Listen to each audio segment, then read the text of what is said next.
Hey everyone, welcome back to another episode of the Brawn Body Health and Fitness Podcast. I'm so glad that you're joining us today. Today I'm joined by Zoe Grace, and we're going to be discussing how to make fitness a priority in your life based on Zoe's own journey and experiences and how she made fitness a priority in her own life with school and all the different things she had going on. We discuss a whole host of other topics along the way as well. Before we get to this episode, here's a quick word from our sponsors. This episode is brought to you by CTM Band and CTM Recovery Products. These are the exact soft tissue recovery tools that I'm using on myself and with my patients day in and day out. CTM Band was founded by Dr. Kyle Bowling, a sports medicine practitioner who treats professional athletes, and he was a former guest on the Brawn Body Health and Fitness Podcast. You can check out his website at the link below and use the coupon code BRAWN10 to save 10% off your order from CTM Band. Zoe, welcome to the show. Really excited to have you on today. Hello, I'm excited to be here. For people who don't follow you on Instagram or your TikTok channel, would you mind sharing a little bit about yourself, who you are and what you do? Yeah, so my name is Zoe. I currently live in LA, so sunny Los Angeles.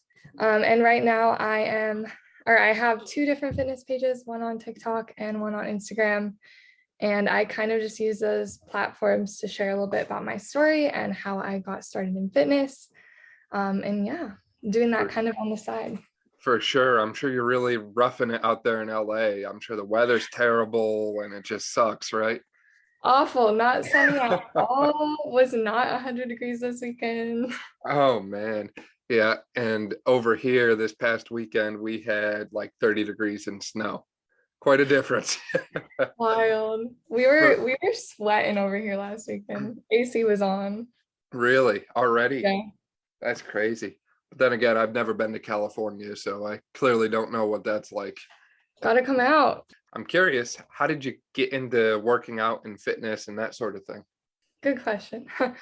So I kind of grew up being really active. I played softball for 11 years, did some dance, grew up, very sporty kid. And then I got to college and kind of was a little bit less active. I did a little bit of I trained for a half marathon actually my freshman year. Did that and then kind of fell out of touch, I guess, with being active. And I really noticed a change in, I guess, like my mental health and confidence and things like that. And so I decided, come 2021, New Year's resolution time, I had been in quarantine for a while and I was like, you know what? I've been kind of fit, healthy, like doing active things off and on throughout college, but I really want to make this a priority because I noticed like I am healthier, I am more confident, I am happier when I am moving my body. So I set a goal to move for 300 days. And that was kind of what got me started in like, I guess, more of like gym and like consistent working out. And for me, I define moving my body as just like moving for 30 minutes. So it could be a walk, it could be a stretch. If I'm like doing a rest day, it could be like an active rest day type thing. And I started with 15-pound dumbbells in my tiny apartment that my mom gave me. And then now here we are. That's awesome. So kind of starting from the beginning with that journey, you said you grew up playing softball and dancing. I'm curious, what did you do with softball? Were you a pitcher or catcher? Or... So I moved around a little bit. I was mostly catcher. So catcher was my favorite. Loved being catcher. I did a little bit of first and third base too, and a little bit of outfield. So I was kind of a lot of places. I was too slow for second base or shortstop. My nickname was Slowy. That was Zoe, but slow. So when my coaches were like, aha, I should call this 10-year-old Slowy. And then it just stuck. And I'm sure that was great for your mental health too, right? Honestly, I laughed about it. I put it on my jersey my last season. I like had it on the back of my jersey, just Slowy. Hopefully that nickname didn't stick with you with running that half marathon though, right? I mean, I was still slow, but I did it. So I feel like it's more of a mind game. Like you don't have to be fast. You just got to do it. Yeah, for sure. It's it's quite a distance to go. And I feel like you hit a certain point in that run where everything just starts hurting and burning, and you're just like, I just want to tap out, and you just got to mentally keep going. Yeah, it's a lot of head and or a lot of in your head, I guess. But I think that pretty much anybody could do something like that. I firmly believe that because I think so much of it is mental. And I think I usually train about 6 weeks. People hear that and they're like, what? That's not that long. And I'm like, no, it's not. You could do it. Yeah, Put you your just mind got to to it. make it to the finish, right? Yeah, I cried. I cried at the end of my first half marathon. Um, I like didn't think I was gonna make it. And then I did. Do you have plans to do more half marathons in the future? Maybe. I actually just did my first Spartan race. That's awesome. So yeah, I did the 5K sprint and I found like I don't think it was as much of a challenge as I thought it would be, in like a good way. I was able to do all 20 obstacles. So I think for me and like where I'm personally like right now, I want to try to do the 10K. Hmm. And then if I do that and it goes well, then I think I might try to do the Spartan half marathon, which is like a half marathon, but trail running with 30 obstacles. So Wow, that sounds tough to me. yeah, it would be a challenge, but I think it would be fun, like kind of bring me back to running and like how I guess started Yeah, or for more sure. of my beginnings. For sure. And I'm sure you're pretty agile and nimble from all those days dancing. You would think. My middle name is Grace, but I am not very graceful. So You don't live up to the name then, huh?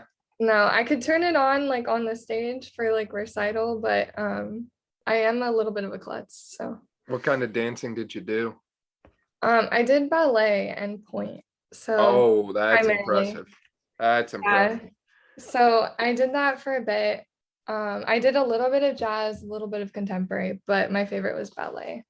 Always impressed watching ballet dancers just doing what they do on point there, because my feet could not do that, one. And two, like the amount of calf strength it takes to get your heel up that high and hold it and walk around. It's amazing what y'all could do. Yeah, I don't think I have as much strength as I did like back then in terms of like that sort of stuff. Um, I know my ankles and like my feet were very muscular and like they're not as muscular now, but So time to bring back the bar workouts then, huh? apparently just pop it on like the bar on the squat rack and like do my bar Yeah, for sure. exercises. For sure. So you mentioned that a big key to your fitness journey success was just overall making health and fitness a priority for you again. With a past history as a softball catcher, an endurance athlete, dance, how were you able to kind of find ways to make fitness fun and enjoyable for yourself and kind of create your own unique style of fitness, so to speak? Yeah, I think that's a good question. I feel like I just focus on what makes me, I guess, happy. And I feel like that's how I am in a lot of aspects of life. But I've always advocated to people like you don't have to do like whatever your favorite fitness influencer or your favorite like or your friend or like whatever anyone you look up to is doing. The best way to like, I guess, stay motivated in fitness is to do something that you enjoy. And so sometimes for me, that's training for a race and I'm like really into it. And then I finish a half marathon. I'm like, I don't want to do that for a while. So let's go do this strength training. And so I guess that's kind of been fulfilling for me and keeping me going is just like focusing on what I enjoy in that moment. Um, and not putting like too much pressure on myself to do all these other things that I quote unquote should be doing. And I think that speaks volumes. You mentioned a great point when you said that it's not about what you see on social media. And I feel like a lot of people go right to social media and they just, pick an account and that's their workout for the day. And they forget that whatever workout they're currently seeing on someone's social media page is what's working for them. And that might not necessarily work for Yeah. different goals, different training style, different body types, whatever it is. And it's important to individualize your training, one, into what you enjoy, but two, what you're capable of and what you're able to do. because everyone's kind of built a little bit differently and everyone's tolerance is a little bit different for exercise. I couldn't agree more. Yeah, I think it just really comes down to like the best or whatever's best for you, and that's going to sustain you, I guess. And you mentioned that your mental health was kind of slipping, I'll say, when fitness wasn't a priority within your life. Did you start to notice a mindset change or shift in your overall mentality once you started making fitness a priority in your life again?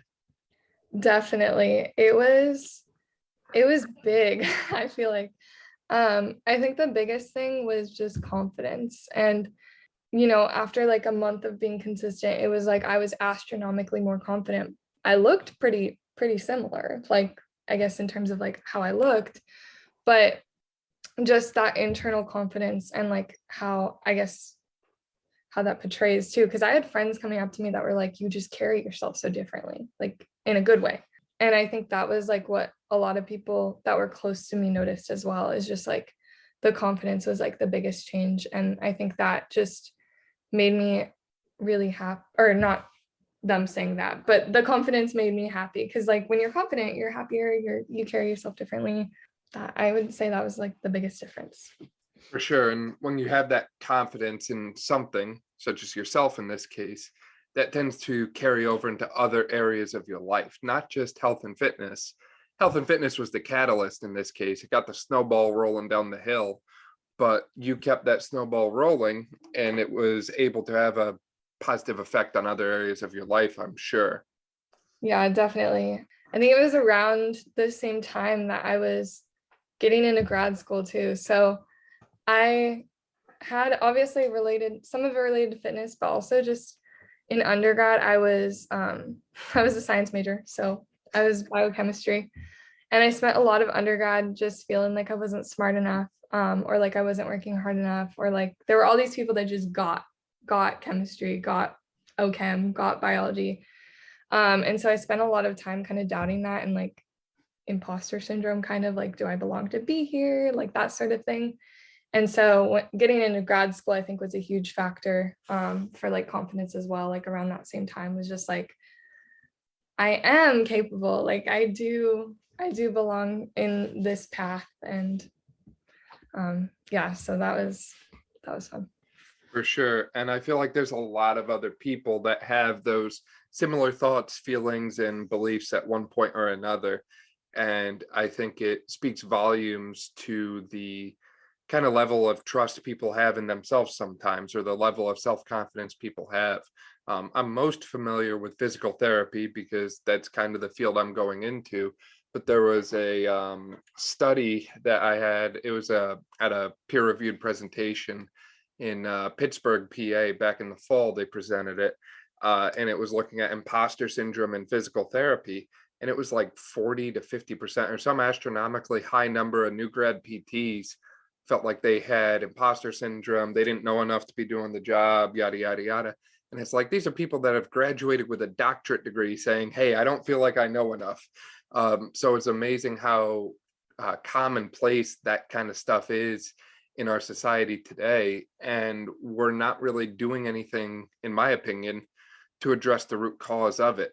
Is people don't feel fully prepared to tackle whatever challenges life has thrown at them.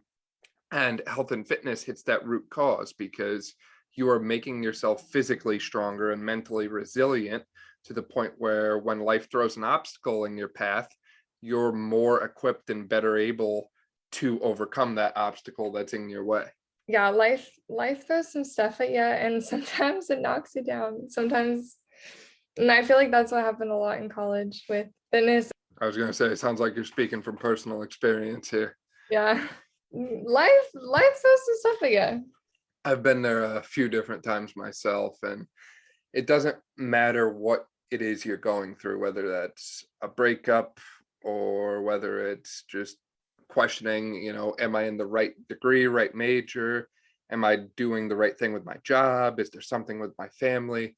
Like, everyone will have something thrown at them one way or another. We're all going to face challenges and obstacles in our path, but if we continue to keep, I'll say, honest in action and continue to move forward and continue to persevere and strengthen our own willpower. Jeez, I can't talk now. Then we're able to overcome that. But that doesn't change the fact that in the time, sometimes it sucks. And I think for me, like that's why I think fitness is so centered in my life, is because like for me, that was kind of not just a way to get some of that confidence back and like transfer that to other areas of my life, but also just to de-stress. And when I'm feeling stressed now, like I'm super stressed, like the best thing that I can do for me is like go get a good workout in and like kind of decompress and then go back to whatever is stressing me out in life, usually grading and lesson planning. The teacher life.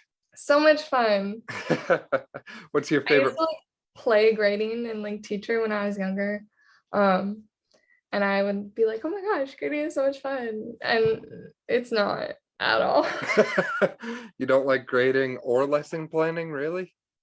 I do like lesson planning because that's fun. It's like, how am I going to make this content fun for my students? I guess for context, I'm a teacher, since I don't think we've talked about that yet. I'm currently student teaching technically, but I feel like the lesson planning is the fun part. The grading is just like, sometimes it's hard because it's like, you can think that your students are grasping concepts and then you grade and you're like, they are not. And then you kind of internalize that, even if it's not necessarily like your fault, you're not going to be perfect. I tell my students all the time, like perfection doesn't exist, but like for a teacher, it does. No, just kidding. I like don't hold myself to that same standard. So when they aren't getting content right away, instead of like, I feel like a lot of teachers, their tendency is like, oh, well, it's my students. For me, it's like, oh, well, that's me. Like, how can I better teach this? Because apparently I'm an awful teacher, like whatever. So I feel like that's why grading is hard, because I internalize that. So I'm working on that and like remembering like they just need to learn it in a different way. It's not that you're a bad teacher because you care. So you're a good teacher. But do you feel like your fitness journey kind of helped you to start looking in the mirror at yourself more and start recognizing the places that you're doing well in life and the places that you need to work on? yeah, I think it definitely like gave me some confidence in some aspects, but it kind of allows, I guess like I'm in the gym for 2 hours, like I'm thinking about something. So like I feel like for me, usually I'm thinking about like things that I'm doing well, things that I could do better and that sort of thing. But Yeah, I completely agree. I've heard similar things in the past from other people that I've had on the podcast who are teachers, and I myself have kind of experienced different things where, I'll try something in health and fitness, or I'll try a certain workout strategy or a new workout split or something, and it just does not work at all like I had intended it to. And, you end up kind of preparing for whatever you're doing to not work.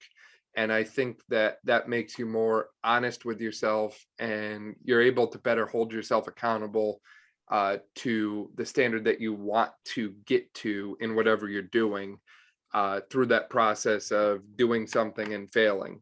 So again, in fitness, maybe it's your workout planning, or maybe yeah. it's you made a meal plan for yourself, or you calculated macros or something along those lines, and you thought this is going to be great, this is going to work out. And then you get a month or 2 months into it and you realize, well, this isn't working. Like having the ability to kind of give yourself that reality check, take a step back and reset is very powerful stuff.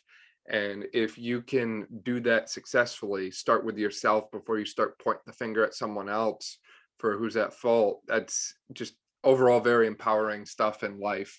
Yeah, I definitely agree with that. I think a lot of fitness and teaching is like trying new things. And does it work? Yeah, okay, let's do it again.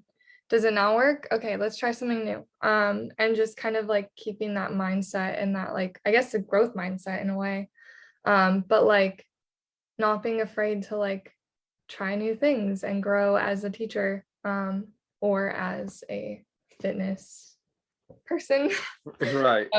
And those times when things don't go according to plan, I like to say that chaos brings opportunity, right? So if you look at billionaires like Warren Buffett, he buys stocks when the market is crashing. So when everyone's freaking out and panic selling, he's buying like crazy. Yeah. Or you look at some like past historical examples. One that comes to mind, and I don't want this to get political, but in spring 2008, Barack Obama was running for president. At least I think it was 2008. It might have been 2007. And he was under attack publicly. He had hit a low point for his campaign. And he then took that offensive at him and turned it into an opportunity to speak directly to people with his speech, A More Perfect Union. And again, I don't mean for that to get political. It's just a great example of someone who took something that was going wrong in their life and people coming at them and used that to their advantage. So realizing that even when things go wrong in health and fitness, you can still find a way to spin that positively. And the same goes for teaching and all other areas of life. Just because you came up short in one endeavor does not mean that all hope is lost. Yeah, and I think with especially with fitness too, like that applies to so much because like progress isn't linear. I think that's something that like I always try to remember is like it's not like there's gonna be waves. And like for content that could be with TikTok, like me making content, but also just in my own individual progress. So like I guess if you're trying to gain weight or if you're trying to lose weight or if you're trying to hit a certain goal, like you're gonna go up and you're gonna go down. Like that progress isn't gonna be linear, but And the same holds true for your students in the classroom, I'm sure. I'm sure there's times where everything goes swimmingly, and there's times where you look at those test grades and you're like, what just happened? yeah, I try to hold like I tell my students this too before assessments. I'm like, this does not reflect your value like as a human, and like this is to assess like where you are in your learning right now. And that could change, that could get better in 2 weeks. Like this is to assess like where you're at right now in your journey, so in your education For path. sure. How do you go about promoting health and fitness in other ways to your students in the classroom? So I teach anatomy. So I teach, yeah, I teach That's convenient. yeah, kind of wild. I teach it's a CTE class, so career and technical education, which just means that it's basically an anatomy class that's taken and tied directly to a career field. And for me, that's medicine. So I'm teaching like the medical CTE class. So basically we talk a lot about medical careers, which is cool. But a lot of we spent a whole unit on power. So how do you power your body? Which is like oxygen, water, and food. So we talked a lot about nutrition and things like that. And then we spent a whole unit on movement. So we talked a lot about the muscular system. And I feel like that unit was really fun because it was a chance for me to like tie things to my knowledge about fitness. So I could like pull in, if we were talking about muscles and like how they contract, I could pull in like, what exercises do you think like would work this muscle? And like I knew the names and things like that. And so it was kind of like fun for me to like have those conversations with my students and kind of work that in, and playing to my students' strengths too and tying it to their own passions, because I have some football players, I have some swimmers, I have some softball players. So I have some long distance runners. So I'm just like trying to tie it in where I can, to their passions, but also to mine. Right. So kind of connecting what they don't know with what they do know. Yes. And that is a lot of teaching is like tapping into the knowledge that students already have, because they already have so much. My guiding teacher, she's teaching chemistry through like the lens of cooking, because a lot of these families like have they cook a lot with their families at home, potentially. And so like there's already all this knowledge that they have. So how can we like tap into that? So that's what I'm trying to do with like their sports and For sure. And I think that speaks volumes to the point of meeting people where they're at, whether that's in health and fitness or in learning or really any endeavor in life. Is we often start talking to someone at a level that we are at, and they might not be at that level, or they might be 10 levels ahead of us. So it comes to a point where you have to meet people at the level that they are at. And sometimes you might have to simplify things to meet them there.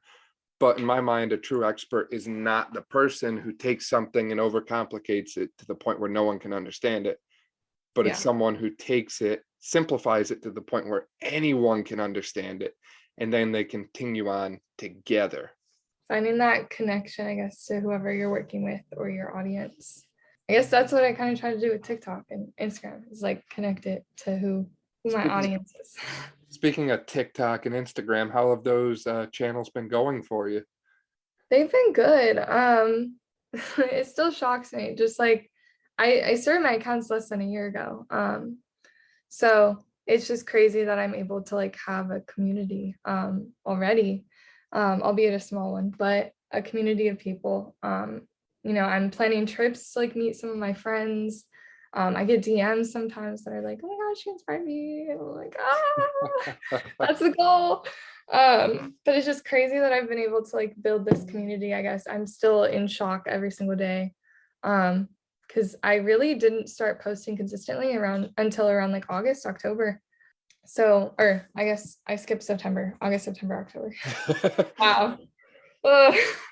Do I know the months of the year? But yeah, that was kind of when I started posting consistently. So I've already got like a small family going. What would you say has been your biggest lesson that you've taken away from social media?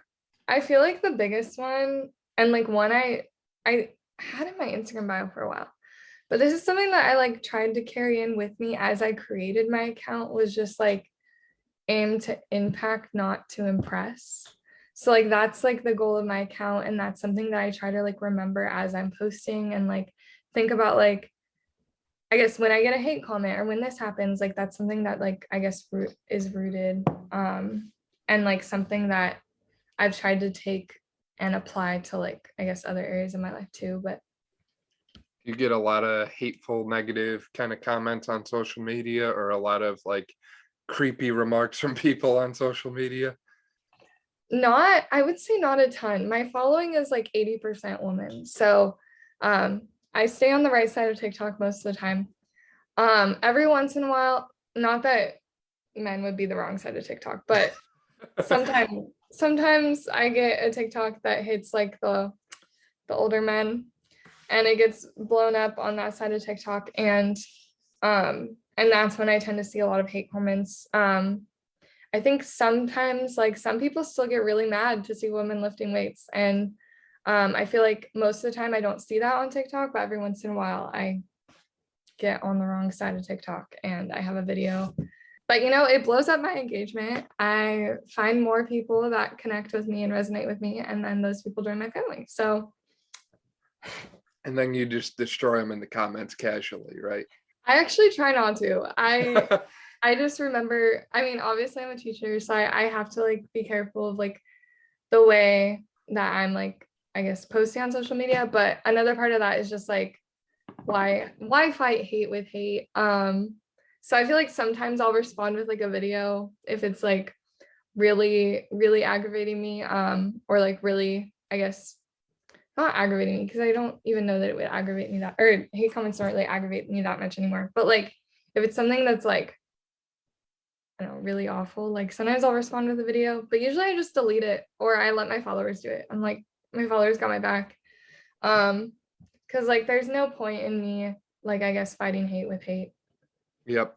Yeah. I feel like most of the time they're like just hiding behind a screen, and like there's no, I guess, point in me just responding with more. Yeah, I call them the keyboard rangers. They're usually no profile picture, maybe a handful of followers, no posts on their page, and they just go out there and try to talk the talk behind a computer screen. And in life, they like I don't even know what they look like in life, but clearly they know who I am, or they know who you are. So I think that is a testament to, I must be doing something right, because people know who I am, even though I've got no idea who they are. Or in your case, they know who you are, but you don't know who they are. And they're seeing you on their page and you're not seeing them.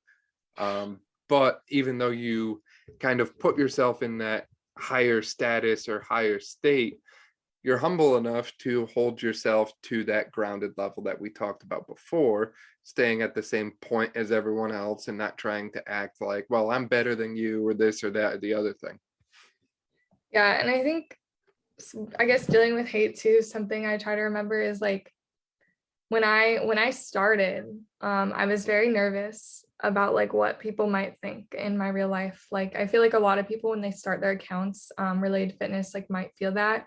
Maybe it's a nail art account or maybe it's like another type of account. But I feel like when people start, there's a lot of like nervousness around, and especially for me, there was about around what people might think. And I guess when I started, I guess I reached a point where I was like, you know what, I want to make an impact. And if I can change like one person's life, if I can motivate one single person to get in the gym, then like all the hate comments, all the talking behind my back, all of that will be worth it because like I'll be leaving that positive impact. And so that's what I just try to remember is like these hate comments, like they're just, I mean, comments help the algorithm. So like they're helping my algorithm. I'm reaching more people. And, you know, if I'm like still inspiring, then like I don't care about any of the hate because that means like I'm still doing what I set out to do. So For sure. I've definitely felt that same thing like you just mentioned. Like you look at something and you're like, should I post this or should I not post this? Like, well, the lighting wasn't that good, or, I'm gonna have to throw a filter on it, like whatever it is. I think that there's really something about being able to go out and just post what you want to post and not care what other people say or think. I think yeah, there was a Mark Manson, I think that was the author who wrote the book, The Subtle Art of Not Giving a F. And I think that that mindset really does people well at times when they can just go out there and live the life that they want to live and not really care about the negativity and the hate that they get for doing what they want in life. definitely. And I feel like when you're first starting with that sort of stuff, you gotta send it to a certain extent and just like gaslight yourself. I've been seeing that on TikTok a lot, is like gaslight yourself into like doing something, and just tell yourself like, yeah, everybody's gonna love me, it's gonna be great, like full send it. And then once you get started, you realize it's not as scary as you thought it was. And whether that could be even like starting in the gym, which is what I try to like preach a lot on my social media, is like helping people get started in the gym. I feel like a lot of people are nervous thinking like, oh, a lot of people are looking at me, or like a lot of people are going to judge me. But really, like, we're all learning still. Like nobody is going to judge you. Like we're welcoming you in. So just jump on in, get started. For sure. What's been your biggest piece of advice that you've given to other people who are starting their health and fitness journeys? Ooh. Like there's a couple things. I talked a little bit about it earlier, but I think this is one that I've like given to a lot of people consistently, is just like find your thing. So if you really want to get into strength training, I can help you. I can tell you I can tell you some things about it, and help you there, but find your thing. So like if that's running, that's running. If it's, strength training, it's strength training. If it's Pilates, it's Pilates. If it's doing spin classes, it's that. But just like find your thing, because again, like that's what's going to keep you going. And so I guess that's what I try to like. I have a lot of friends that like reach out and they're like, how do you stay so motivated? Like how can I get that way? And I'm like, you just got to find your thing that makes you happy, because if it doesn't make you happy, you're not going to want to do it. You're not going to like stick with it long term. So find that thing that like gets you going, gets you excited to work out. Or in some cases, find your blend of things that keep Yes. you going. It doesn't have to be just one. You can do strength training and you can do yoga and you can do cardio if that's what you want to do. And I think all of those things are even better when you can share them with someone. That doesn't mean that the other person is on your same schedule with every single thing over and over and over again. But, if you can like hit up a yoga session with someone 2 or 3 times a week, I feel like that's very powerful, impactful stuff. And that makes it easier to continue going when you kind of have that built-in accountability system. Yeah, I think accountability is really good in the beginning too. I actually, when I first started posting, or when I first started my like 300 days, I talked a little bit about that, just like wanting to move for 300 days. I was posting every day, like counting the days on my personal social media. And I did that and I was like, it's probably going to be annoying. I don't care. Like, if I post it, then I'm accountable. So somebody out there, like I didn't necessarily have like a gym buddy at the time. So that was what kept me accountable. And it like in the beginning when it was still like new and still kind of scary and all of these things, that was something that kept me going until I got more comfortable. And then yeah, and here we are. Yeah, I've heard other people mention similar stuff to that as well. One of our past guests, and I think we've got a podcast episode out with her recently too, Julie Burrell. She started a mindfulness journaling gratitude type practice, and she numbered the days. And every day on Instagram, you'll see morning gratitude day and then the number and the things that she's thankful for that day. And I forget what number she's on right now, like 500 or 600, something crazy. And it's Yeah. just amazing to see how that habit can grow and evolve and just cultivate other things over the long term. Yeah, and I think for me that was like a really good goal to set, was something that was like, I mean, obviously goal setting is like very unique to each person, I think, but for me it was like, if I can do like 300 days, it doesn't have to be a big thing, but and I can hold myself accountable to that, then like I feel like at the end of this 300 days I'm going to be a completely new person, and I was. So I think that like accountability of like actually like keeping track of the days and like posting that and like being consistent in that regard was really beneficial for me. And then being able to go back and see how you've changed over that course of 300 days, I'm sure was very impactful as well. Yeah, and in so many ways, going back to confidence, I think that was like the biggest change, was just like confidence, happiness, just a lot of those types of, I guess, mental health, I would say, was big for me. For sure. Now, you mentioned that you didn't have a gym partner at the time. Do you currently have a gym squad, or? I do. So my roommate, this is kind of a funny story because I had no friends that really gymmed. My roommate at the time, like last year, did, but she was going through wrist surgery, so she like was out of the game for a while. So we did like one leg session together, and I like loaded the bar on her for hip thrust. It was kind of funny. But I really didn't have anybody to go to the gym with, and I was like, I really would love a gym buddy.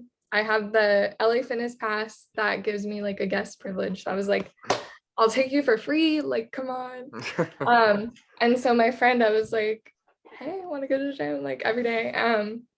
And she canceled on me a lot at the beginning, but I basically like turned her into a gym rat. So now she lifts more than me. Like she's going every single day with or without me. But we go together a lot. The front desk guy at my gym is like, the dynamic duo, like let's go. But yeah, so moral of the story, if you don't have a gym partner, just make one of your friends love the gym and turn them into you. Yep. Force them to come with you. Force them to dry scoop the pre-workout and lift the heavy weights and not be able to walk for 3 or 4 days afterwards. But eventually they'll love it and catch up. Yeah. It's funny that you like mentioned dry skipping, because I was dry skipping at this time, and I remember like handing her dry skip and I was like, just do it. Like, Yeah. And then I think after it was like, I don't really get tingly from pre-workout. I don't know why, but I don't really get tingles. She started to get tingly and I was like, oh yeah, like that's a side effect. It doesn't happen to me, but and she's like, my face. But yeah, and I think another thing was she was squatting and she had like running shoes on, and I was like, take off your shoes, take them off, trust me. And she like looked at me like I was crazy. She's like, take my shoes off in a gym? Like, what are you talking about? And I was like, just trust me.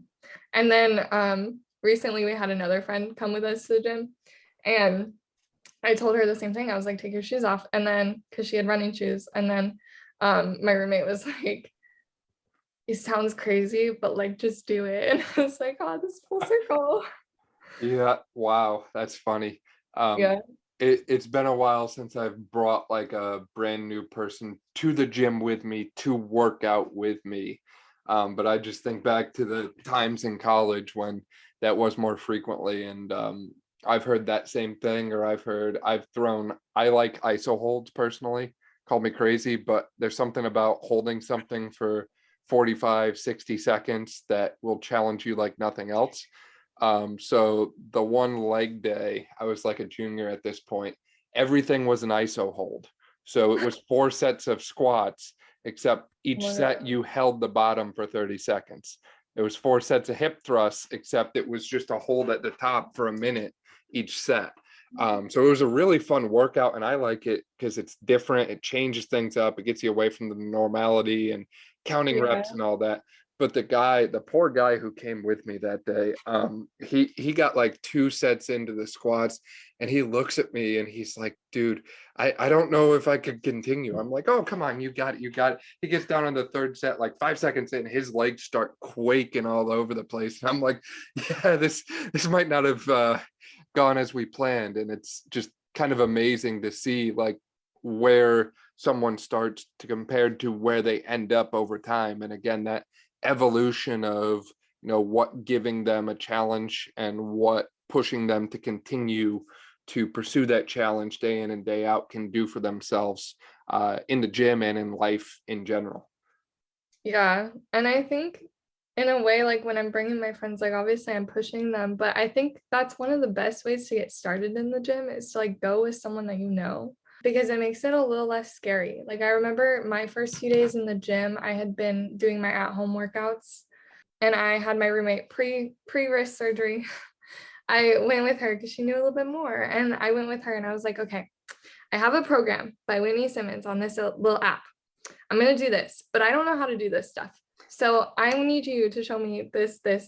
And we just like went around the gym and she like showed me how to use all the equipment. And I was like, okay, I can do this now.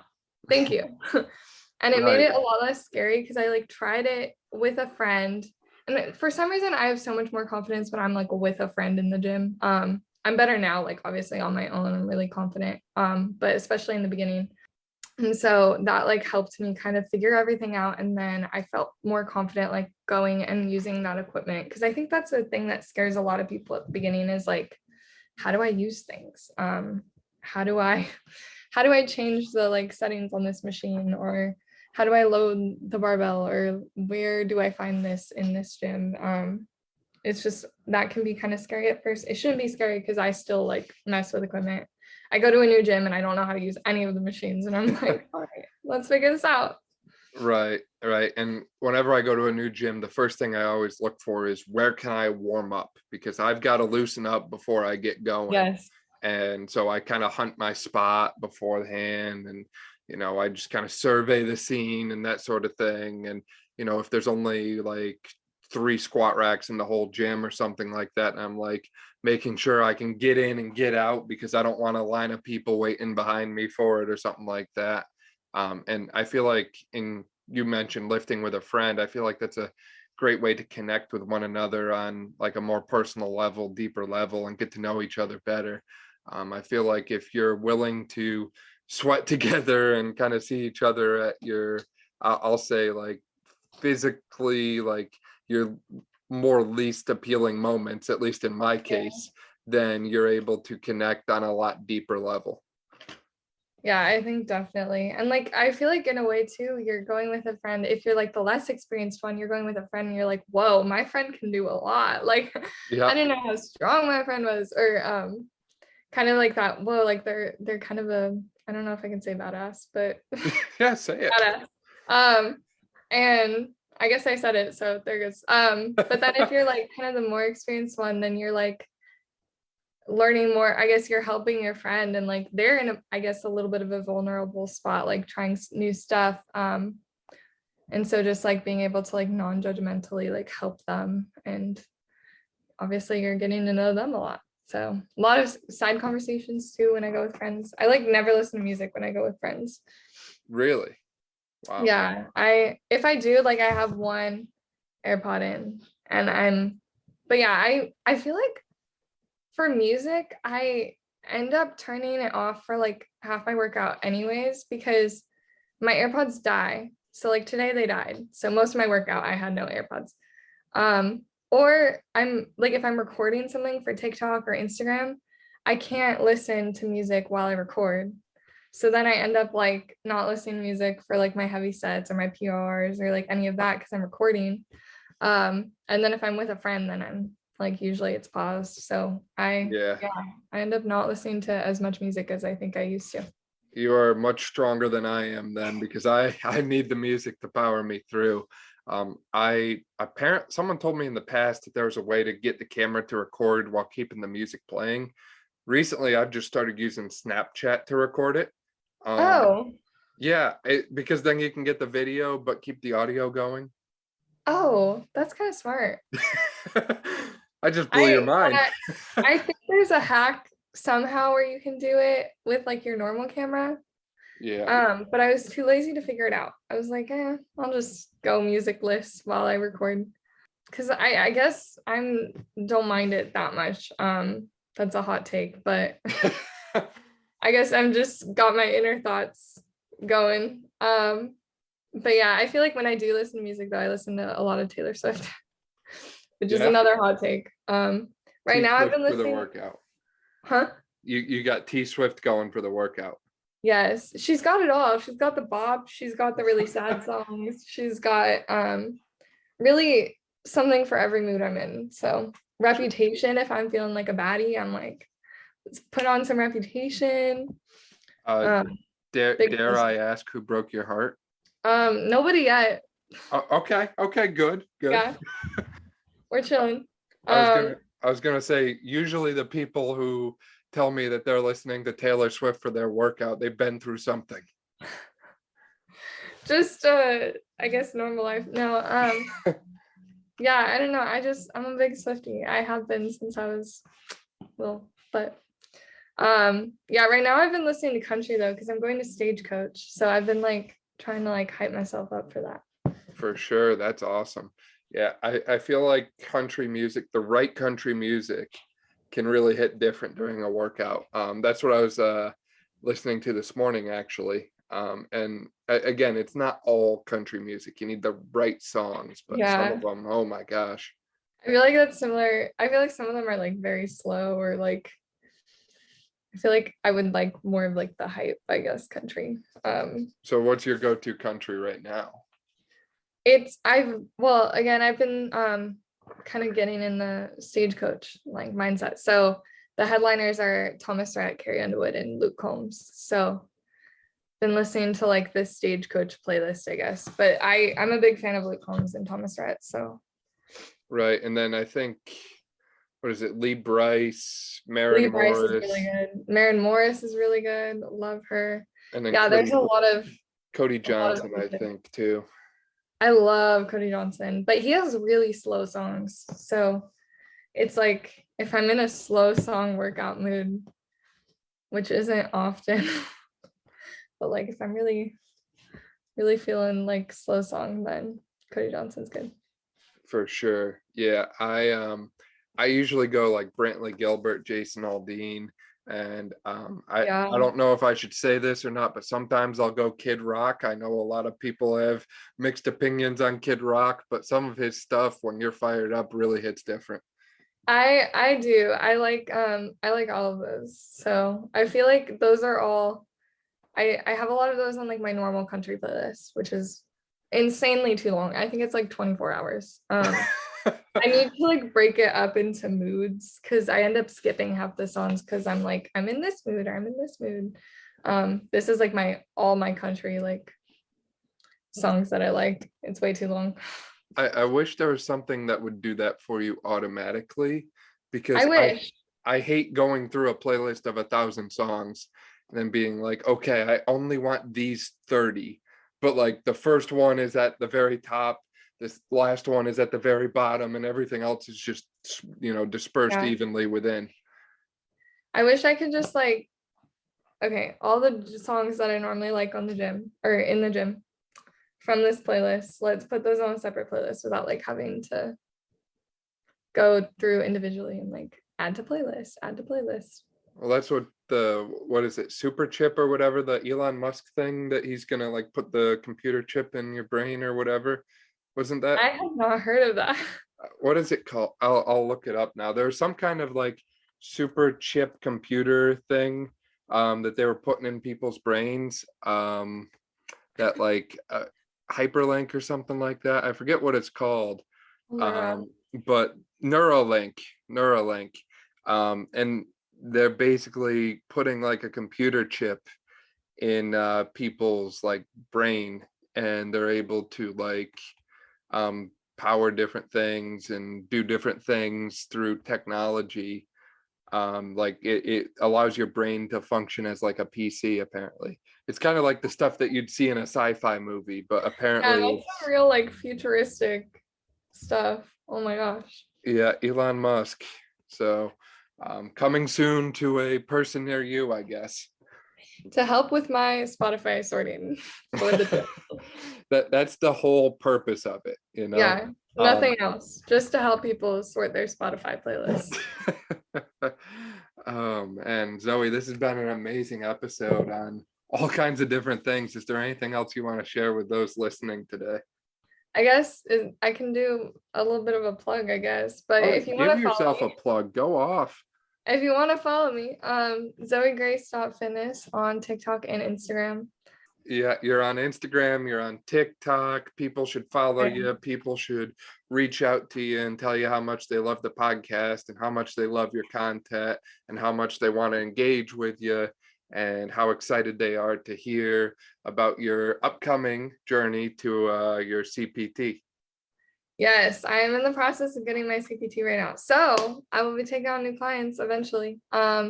I'm looking to do like some virtual coaching, especially getting started like doing more so over summers. And then like my goal is to like have people just for a couple months and like kind of give them the tools they need to like be on their own. And then if they want a personal trainer that's in the gym, then that's always like something good to have. But right. So you're giving people the tools in their own toolbox to become successful and teaching them how to fish instead of giving them the fish. All those classic metaphors I feel like we've all heard before. That's awesome. yes, the goal is to help people so that they can, do the whole gym thing on their own. But I will be there to help them and train them into getting there. So For sure. Zoe, this has been an amazing episode. Really appreciate your time and thanks again for coming on. no problem. Thanks for having me.